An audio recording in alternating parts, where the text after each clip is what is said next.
I encourage everyone to take a moment and breathe and take a tea cheers with a Ajiri tea. A Ajiri tea recognizes the beauty in shared stories and shared opportunities.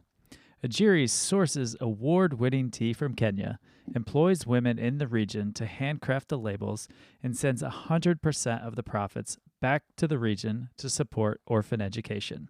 Save 10% on your order of Kenyan teas and coffee with the code BeautifullyHuman at ajiritea.com. AJIRIT.com. Tea mugs up. Hello and welcome to the Beautifully Human podcast. I'm Nick Sheesby. In this podcast, I speak with beautiful humans from all around the world, sharing with you their incredible stories, revealing the power in every human story, to spread love and humanity to a world that is in desperate need of it, to show that we can all connect in beautiful ways, no matter where we come from or what we look like. What you will find out is that we are all beautifully human. Let's all be beautifully human.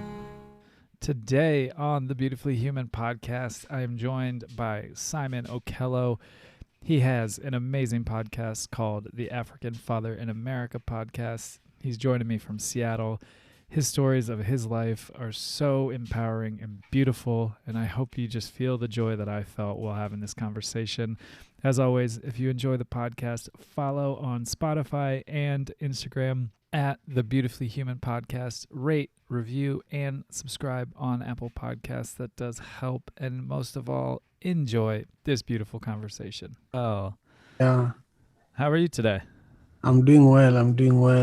I love all the instruments around your room in there. Thank you very much. Yeah. Where are you located? I am in Nashville, Tennessee. Oh, nice. Yeah. Very nice. And you're in Seattle, correct? Yes, that's correct. We connected through Clubhouse, right? Yeah. I saw your profile there, and then I went to your Instagram, and I just saw all the beautiful work you're putting out into the world, and so I reached out to speak with you, just to hear your story and Yeah. share your message with the world. Yeah, thank you. Thank you for the opportunity. Tell me about your podcast a little, and just the audience, the demography a little, so that then we can start after that. Yeah, no problem. Yeah. So it's called the Beautifully Human podcast. I got the idea just from all my travels that I've been super fortunate to have, and beautiful conversations I've had around the world. And also just like with the stigma that is out right now of just like how much hatred and all that's going on in the world. I want to just show how we're all beautifully human, not Yeah. necessarily outwardly, but the inner workings of us as humans. I want to show that from a diverse group of people in the world from all over, doing all kinds of beautiful work in the world. So it's that I have I started it off as a blog just called Beautifully Human. So I grew a little bit of an audience that way. I would just send like a bunch of questions and have people answer it and put it up on my partner and I's website. Yeah. And then somebody just said, you know what, you should do this as a podcast. And Yeah. so here I am. How long ago did you start doing the blog portion of it? In July. So yeah, midsummer. I had a little backstory before that. I am 2.5 years sober right now. Yeah. And I told my story about a year into my sobriety journey of just like my strength and my story. And, I just felt empowered by the beautiful response that I got from a couple people who were inspired to get sober from my journey, which I didn't even realize I was putting that out into the world. And I was just thinking, man, if I didn't know I had this much power in myself, there's so many people out there that have beautiful, powerful stories that don't think that they do have that. So I wanted to, I wanted to show that to the people that were a part of it, of like, your story has power, your story has meaning, your story is beautiful, and you're a beautiful human. But also wanted to, like, I grew up in Ohio. I grew up in a small town that's still very closed-minded, and it's disheartening to see the hatred that's coming out of there. So it was also motivated with, you can't hate someone that you don't know. So, like, learn about all of these people from all over the world, and just see, like, we're not all that different, Mm-hmm. and yeah, just so it all just kind of came out of this growth that I've been going through, with my sobriety journey, and then telling my story, and then just Yeah. I want to give empowerment to the world. I think we all, no matter who we are, where we come from, what we do, we all have power in our stories, and so I love having conversations, and so yeah, it just worked out to turn into a podcast. So I'm just trying to meet new people, and Yeah. share beauty into the world. Yeah. So, last question. So you're saying we were not in the same room at some point on Clubhouse? You just went there and found my profile? No, That's we were in, I think we were in a positivity room together. uh-huh, Yeah, uh-huh. I think it was the one that, like, the namaste and positive speaking. But I clicked on yours, and I saw your your bio, and then I clicked on your Instagram, and then I saw your podcast and all the videos and everything, and I was just like, yes, I would love to hear more about your journey. Yeah, I'm grateful, man. I'm all yours. Tell me how we are going to do it. Beautiful. So I usually just kick it off by saying, tell me a story about your life, tell me a story about your life. And then I just kind of let the people that are chatting with me spin, tell their story of their life, from beginning to where you are now. And then we just kind of I have a couple questions written down, if I get to them, but most of the time I just kind of flow with conversation. But I do have a couple questions that I was going to ask. But Okay. yeah, I like to have it as a very natural, just a natural conversation. Yeah, that's good. So is this the final product is both video and audio, or just audio? I just use audio so Okay. far. I mean, it's recording the video because Yeah. Zoom records both, but as of right now, I've done it specifically audio. Yeah. Man, well, my story. I was raised in Kisumu, Kenya, but I live in Seattle, Washington. Kisumu, Kenya is it's the third largest city in Kenya, and it's right next to Lake Victoria. And Lake Victoria is the world's second largest freshwater lake. Mm. There is the best tilapia, the tastiest tilapia is only found in Lake Victoria. If you get anything else elsewhere, that's duplicate. I So love that. if you want to enjoy tilapia, that's where you get the best. And also, if you want to enjoy Nile perch, there's another fish called Nile perch. In the local language, it's called mbuta. And then, tilapia is called ngege in the local language. Very tasty, very, very delicious. I grew up eating a lot of fish and ugali. Ugali was our staple food, and we always, had visitors. I remember one time there was an Irish guy that was visiting us. My mother founded an orphanage home in 1997. So we lived with about 60 children every day. And there was an Irish volunteer. A lot of white people from Europe and America go to volunteer in Africa for different projects. So my mother started an orphanage home to provide food and shelter and education for children that had been orphaned as a result of the HIV/AIDS epidemic in the 1990s. And so this Irish guy, we were eating with him, because when food was ready, everybody had to be present. Yeah. If you're present, your share is eaten by somebody else. Yeah. So people were very punctual, and all visitors were also punctual. So this particular day, my mother was in the kitchen and the table was set, and the only people at the table were myself and this Irish guy. I can't remember this Irish guy's name, but the project I was working on around that time was there was a toilet that was. I grew up, here in the US in Seattle, you have your toilet, your bathroom is inside the house. In Kenya, I grew up with the toilet and the bathroom being outside, and it's pit latrine. So it's basically a hole, and a toilet is built on top of it. And then there are stairs that get you to the toilet. So it's Yeah. on top of a septic tank. Oh, okay. So after all the waste, after it's filled up, you basically go and dig another hole, and Wow. let Okay. decompose and turn into soil. So that's the kind of system we had.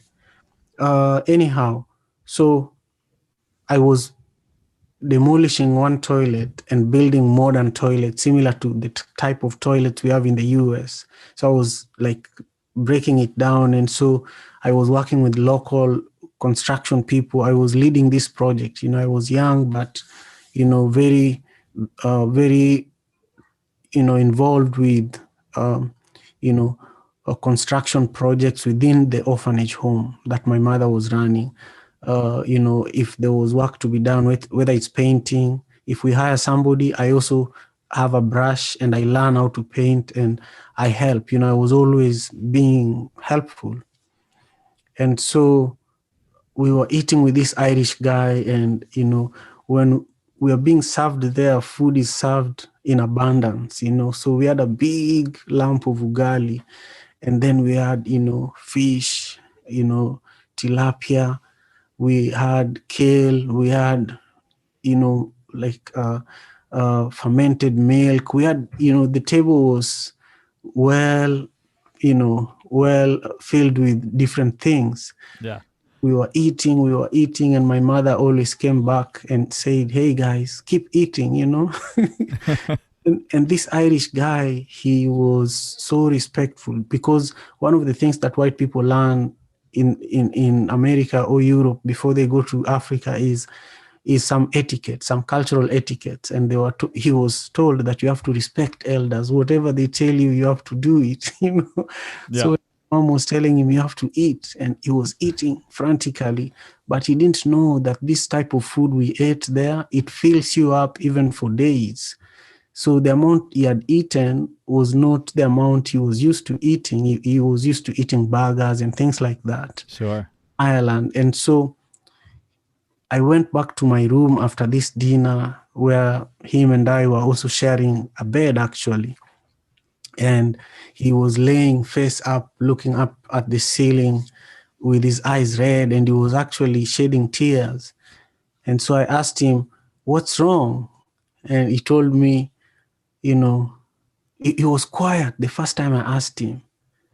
I was far, I was by the door. So then I moved closer and asked him, "Hey, are you doing okay?" And then he said, "Yes, I'm doing okay." No, he said, "No, I'm not doing okay. I am full, I am so full that I'm not doing okay." And he was just crying. Yeah. And I wanted to laugh, but I was like, no, I can't laugh at this guy. He's really in trouble. Yeah. So I out of the room so that I could laugh and then come back and help him, and I told him, "Listen, just sleep, just sleep, because you ate too much, and that's good. You did the right thing. You when elders, especially women, when they ask you to eat and they make for you like a meal like that, you do it." And so, that's the type of environment where I grew up in. I was growing up in one of the poorest neighborhoods, but we were raised up with a feeling of abundance, and a lot of knowledge sharing, a lot of storytelling. And that's why, today with the work I do with my nonprofit, One Vibe Africa, the work I do with my podcast, the African Father in America podcast. And, I'm also working on a book called Rooted in Love that is due for, publication on December 29th this year. Oh, So, amazing. yeah, so I'm working on many, many different things right now. But really, the center of all of it is love, because um, without that, nothing else is possible. Yeah. Yeah, so here in Seattle, I'm also a father of three girls. Um, that's a very important role that I play in this world, being a father. I love inspiring other fathers, whether they're black, white, or green. Yeah. But what's important to share is that we are living in a very um, delicate time in the history of mankind. We are dealing with climate change. We are dealing with scarcity for mostly underserved communities, mostly black people. And now discussions are being made by the rich about what the world is going to look like post coronavirus. And I feel that the communities that are going to be impacted by any pandemic or any calamity, those communities are not being involved in the discussion. And I think we just need to be aware, more aware, look around you, look around your neighborhood, see what's going on, ask questions, be Yeah. involved, because the world is changing now while we are in the pandemic, and we need to be a part of that change. We need to be on the table where these ideas are being discussed, or we are going to be the food that is going to be on the menu. Yeah. you know Yeah. that's it, man. Thank you again so much. Yeah. Man, I love hearing your stories. I wanted to ask, when did you start learning English? I learned English when I was almost when I was almost 10 years. I think around 10 years, 10, 11 years. I had a hard time learning how to read. Sure. I didn't My sister taught me how to read. We used um, in school. I had a hard time reading because I was, from the time I was 8 years old, I was already working. So what I was focusing on was learning how to count money, learning how to build relationships so that I can go and supply you with bread or milk. Those are the things I was learning and spending my energy thinking about. So when I went to school, I was already exhausted because I was riding a bicycle to supply things. So I was not always 100% present in school, especially at the beginning.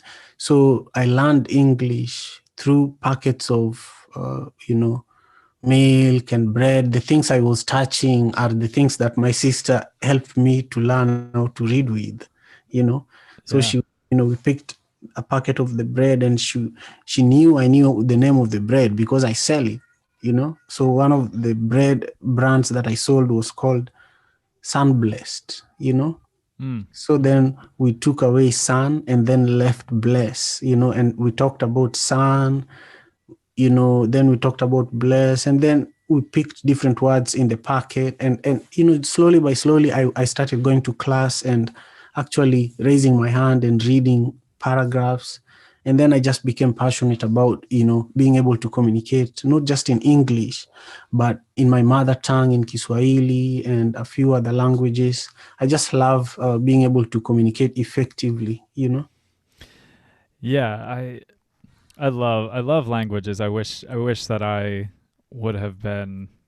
I wish I would have taken more advantage of them when I was younger and learned them. I still only speak English, but um, I always think if I could be given one superpower, I would choose to know every language in the world so that I could communicate with everybody in their own language, because I Yeah. think it's just so powerful to be able to go somewhere and be able to speak to somebody. I mean, I think it's amazing when somebody can just converse with me in my language when I'm in their country, but I would love to be able to go to your country and sit down with you and speak in your language. But what all languages do you speak? Kiswahili, Luo, a little bit of Luya, a little bit of Kikuyu, a little bit of Dinka, Chechewa, and these are places I've spent a little time in, where I can at least ask for water. I can at least, show love, and ask for help, you Yeah. know. Yeah. But fluently Luo, Kiswahili, and English. I write and read in those. That's so amazing. Um, I know this is putting you on the spot, but could you say a phrase in one of those languages?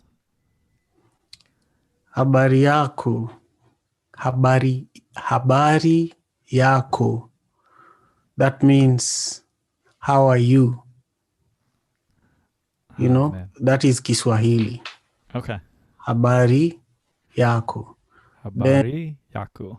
yeah, habari yako. Then you reply mzuri. Mzuri. Yes, that means good. Ah, okay. And then you can also reply mbaya. Maya. Mbaya. Yeah, mbaya means bad. Ah, okay. Yeah. Oh man, I love that. That's so cool. And I love I think it's so neat that you were at an orphanage and you got to see all that love that was being poured into that. And now with all everything that you are up to, that you are pouring all that love, as a father, but also motivating fathers in this country to be better fathers. I think that's so beautiful. Do you think because you were in that orphanage, just like seeing all that love, was that what, like, you know put you into that mission? No, actually, no. I just feel and I know that I'll be a father forever because I'm a father. So I have to be a responsible father. And similar to other things that I do in my life, I just put all my heart into it. And I feel that it's something I can share with people and inspire other people to do the same. Um, and I think the world needs more fathers talking about how great they are at what they do, and also how their children and their wives and their communities benefit from that greatness. Yeah. Yeah, so that's the mission that I'm on. And also the world. How can we change the world by being good men and good fathers and Yeah. good human beings? Yeah. Yeah. Yeah, I think that's such important work with men too. It's this whole, like, chest beating, like, alpha male. Hmm. And it's like, let's just be good humans. Let's push that into other men, and let men have feelings, and be empathetic, and that's a good thing. Be Right. more loving. Um, Right. so when did you come to the States? 2010, June 2010 is when I moved to the US. But the first time I came to the US was in 2009. I came to fundraise for a nonprofit organization that is called Solace International. Um, I worked for them as their field director for Africa. And I came to fundraise for them. So I went to about 8 different states together with the founder of that nonprofit and also who is the executive director. We visited, his network that helped him create the organization, particularly the board members. We attended a few fundraising events, speaking events. We met a lot of donors. We went to Wall Street. We went to Salt Lake City. We went to Alaska. Oh, We, nice. we went to Arizona. That's the first time I came to Washington State. We went to Nevada. Yeah. Yeah. We went to Oregon. Yeah. So yes, that's the first time I came to move to the US 2010. Came to the US 2009, but I've been privileged. I've been able to go back to Kenya almost every year. Ah, beautiful. Yeah, almost every year. Sometime more than once. Yeah. That's so good. I love that. And what took you to Seattle? My wife is from here. My wife, Oh, beautiful. yeah, I met my wife in Liberia, and she's white. We were partnering on a project together. She was working with one nonprofit organization. I was working with another nonprofit organization, and we were building health clinics. We were we spent about 6 months between Kenya and Liberia and Ghana and Malawi. Those are the areas where we were doing some surveys to just see where we could collaborate on building a health clinic, because we had built a health clinic, the first HIV/AIDS clinic in Ghana. And after that, we were going to either work together in Liberia or in Kenya. But we chose, after working on like research for about 6 months, we chose Kenya, and the clinic that we built, which includes a funeral home, still runs up to date over there. Yeah, so I've been involved with a lot of work around Africa, and part of the rewards was a wife. I'd say that's a pretty good reward to come out of that. Yeah. That's amazing. Yeah. And so, how old are your children? The oldest is 6, the second born is 4, the last born is a year and a half. Wow. So, you are Yeah. busy these days. Yes. Yes. I love How? it. I love it. I can't complain. Oh no. How has it been during the pandemic? Having the schooling and everything with your children. It's been good. It's been good. We've encountered growth amongst all of us. Our oldest is growing and expanding our patience. Because she has to grow. We are growing too. The other younger 2 girls are also growing, and they're doing a lot of amazing stuff, art. They're just playing a lot. They just love being kids, and they make me want to be like a kid. Yeah.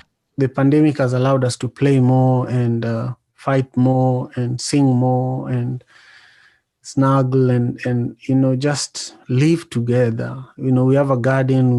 We've been gardening a lot together this past summer. Some of our plants, even kale, we still have fresh kale in the garden.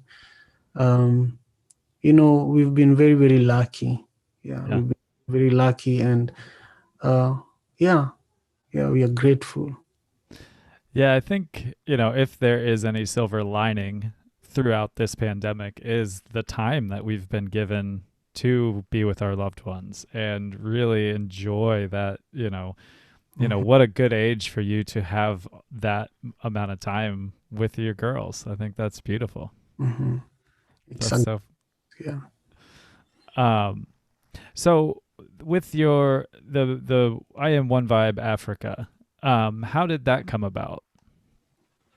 In 2007, Kenya had an election, a national election similar to what the US had between Trump and Joe Biden.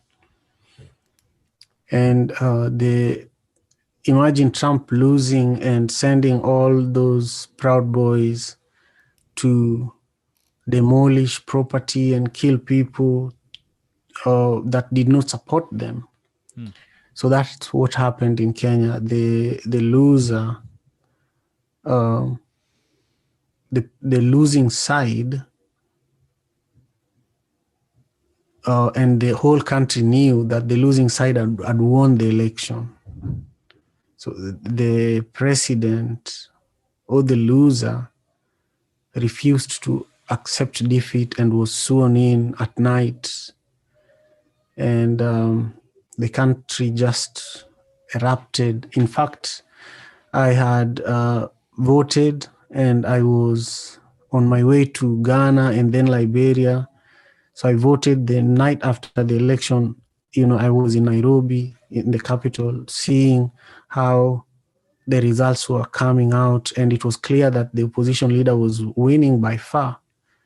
Then I took my flight. When I landed in Ghana, Kenya was already burning, you know. Oh man. So like 12 hours after I voted, and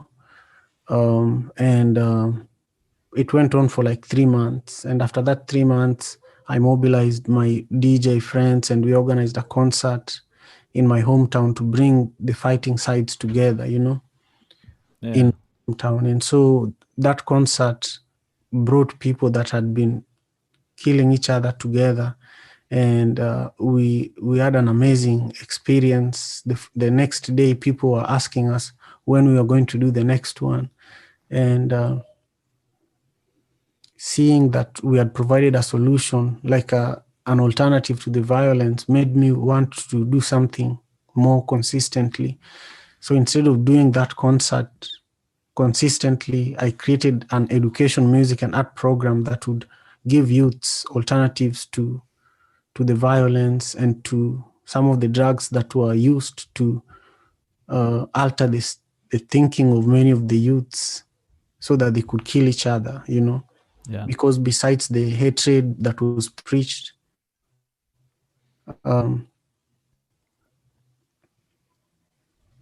so besides the hatred that was preached, there is also drugs that were given and alcohol and all of those things that stimulate people to want to do bad things to one another. So we found that music was something that could be an alternative, and teaching people how to play music, how to get a career in music, film production, photography. Those are the programs we started. Since 2013, we've been running those programs until now in Kenya. And this is inside the orphanage home that my mother started. So we transformed the orphanage home into a creative hub. Oh, beautiful. So yeah, that's what I am, One Vibe Africa, that hashtag. But the organization is called One Vibe Africa. You can go online to www.onevibeafrica.org. You'll find a lot of information there. You can also go to YouTube on One Vibe TV, and you can find a lot of videos just to learn more. Um, yeah, that's the work I do with my nonprofit organization. Yeah, I when I started looking into everything you were up to, I found a few of those videos, and it was just because I work in music. I've worked in the music industry for this would have been 16 years, Mhm. touring with bands and everything. So music is definitely my love language, one of them, and Mhm. I loved watching these videos of the youth. Just so many were like, oh, I didn't play this before, and then like just watching them open up and creating this unbelievable music, and it was so I just thought it was so powerful. And so I think it's so beautiful that you're using that as the alternative to the drugs and the alcohol and the violence down there, because it is such a powerful love language. Yeah, man, and also to give people self-esteem, just to build people's confidence and to help people identify their greatness, and then help them with the network, with the connections, with the platforms, so that they can then raise their voice. Yeah. Yeah, so it's just the most important work that needs to be done. And currently, I'm looking into expanding that model where I look for other orphanage homes around Africa, outside of Kenya, and share with them how we transformed our orphanage home into a creative hub, Yeah. and how we can network and partner up. We want to also add tech components to the work we are doing so that we have, you know, more programming going on and more coding so that we can create apps and be involved in developing things like Clubhouse Yeah. from Africa. Oh man, I love that. I love that. And yeah, anyway I could be of help with that would be super awesome. I would love to just spread that joy and beauty to the world. Yeah. So, did you did you play music growing up as well then? Man, music was like mandatory. Everybody really played music, even unknowingly in Africa. If you grew up in music somehow, if music was like a part of how people were taught things. From the time we were babies, our mothers put us to bed through lullaby. Mm. Yeah. Embe, embe, umbe. That's a playful song. La, la, tu, la, la. That's a lullaby song, you know. So there were so many songs everywhere, you know. So I think I was just born with music. Yeah. A lot of Africans are born with music, not a lot, but all. You just choose to embrace it and turn it into a career and make it something full time, you know.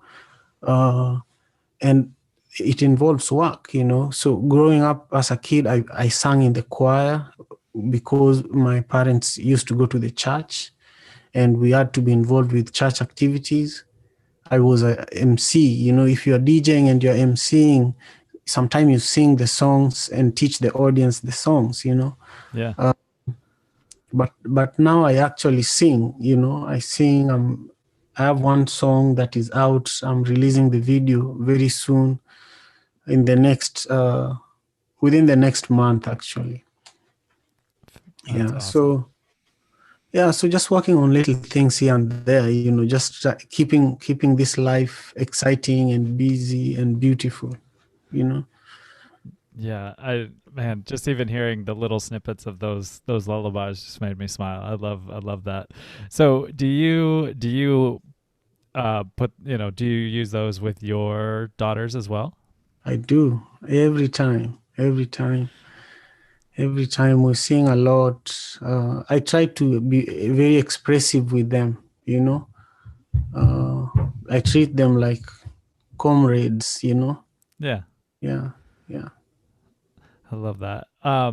So when you came to the States, were you already with your wife at the time? My wife and I met before I came to the US. Then when I came to the US, I visited with her family, and that's when I proposed. And that was in 2009 during my first trip. Yeah.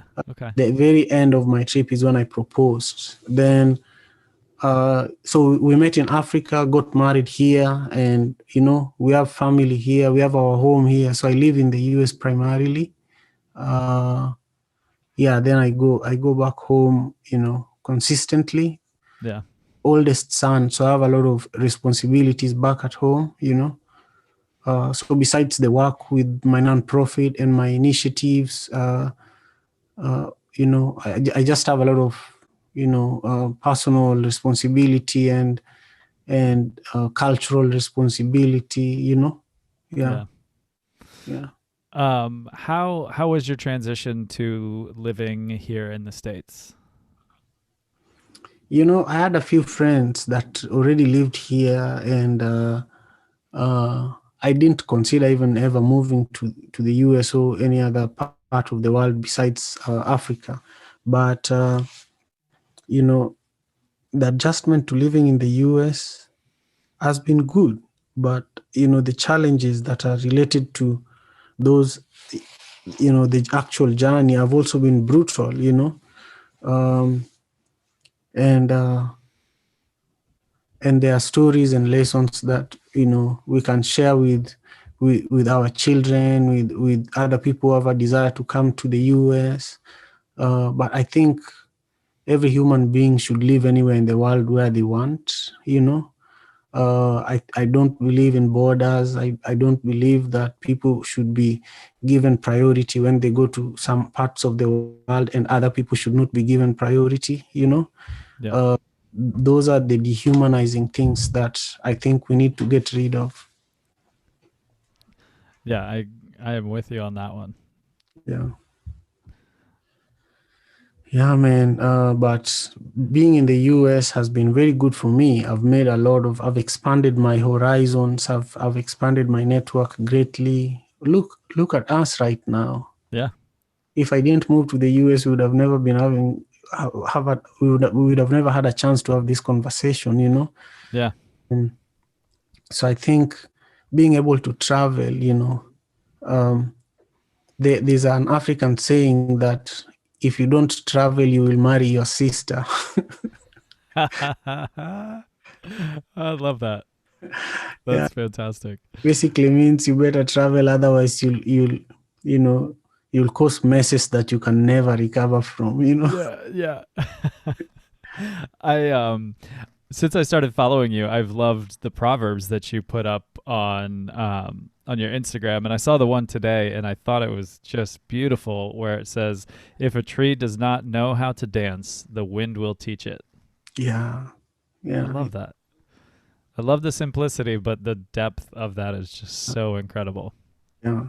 It's true, and that's why these proverbs exist, and that's why I host my room daily on Clubhouse, 7 a.m. Pacific Standard Time, every day, consistently to share with people African proverbs and then allow people to learn from each other and get wisdom.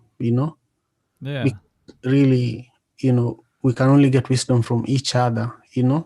yeah, And and I think and I think unless we gather together around a fire, which we can't do now, but we can put the fire in Clubhouse and gather there, put the fire in your podcast and gather there, yeah, and talk and sharpen each other. If we can't do that, then we can't make progress as humanity.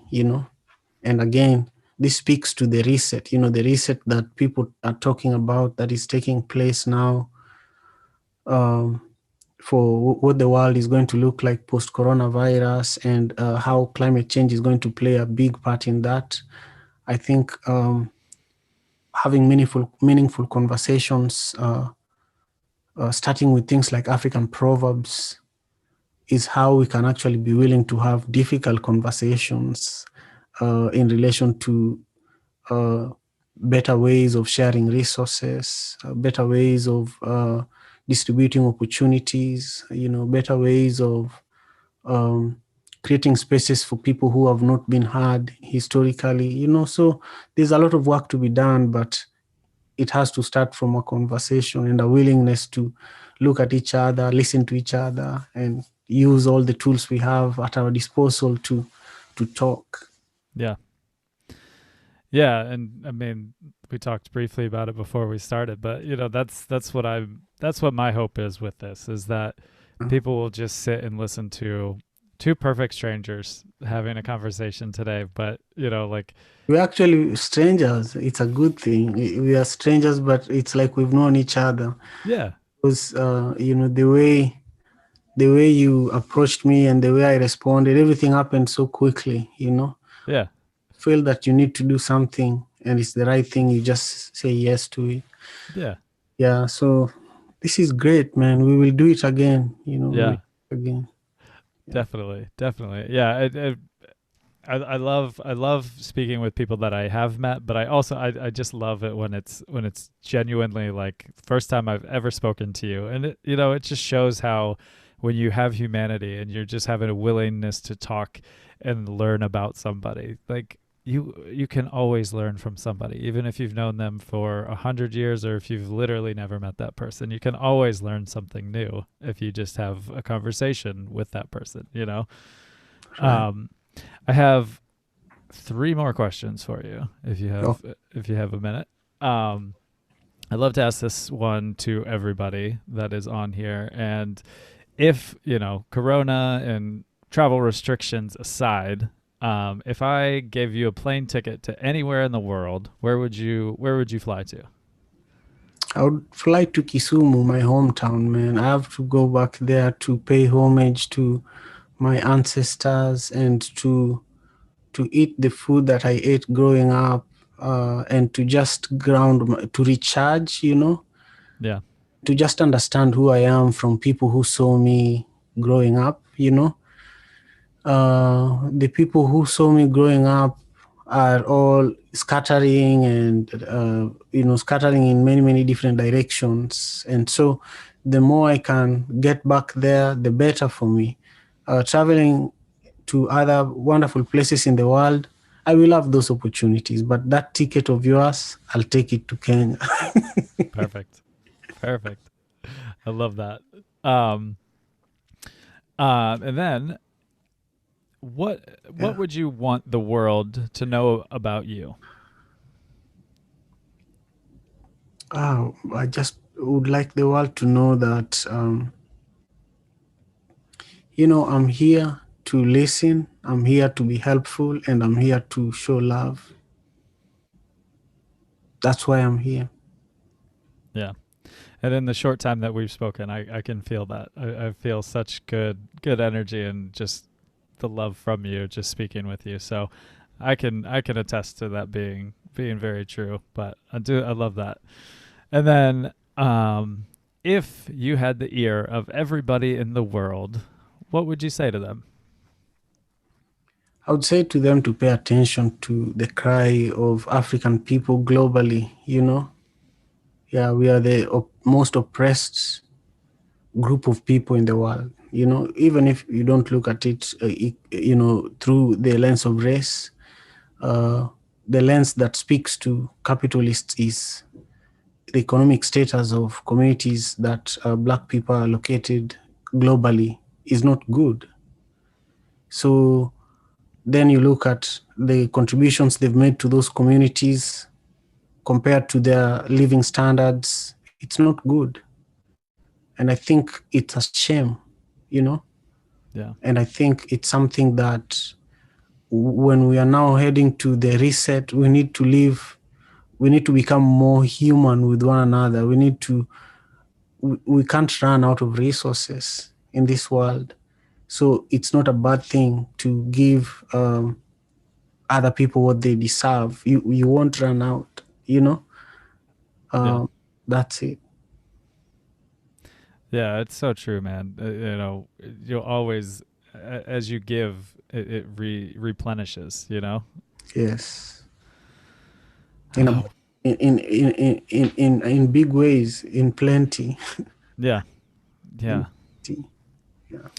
Well, it has been so fantastic to talk with you, Simon. I really, truly have. I've been looking forward to this since I heard you speak in Clubhouse and then messaged you and then we connected. So I thank you for your time. I thank you for coming on here and chatting with me and being on my podcast. And I look forward to keeping in touch with you and seeing how we can grow as friends and help each other out. Thank you. Me too. Me too. I'm grateful, man. I'm looking forward to the release of this episode and for the future collaborations. Thank you so Yes, much. you're very welcome. Okay. And I hope you have a beautiful rest of your day, my friend. You too. Take care. See you. Okay. See you. Thank you for listening to the Beautifully Human podcast. To hear more beautiful stories from beautiful humans, follow us on Spotify and rate, review, and subscribe on Apple Podcasts. Follow us on Instagram at the Beautifully Human Podcast. Peace signs up.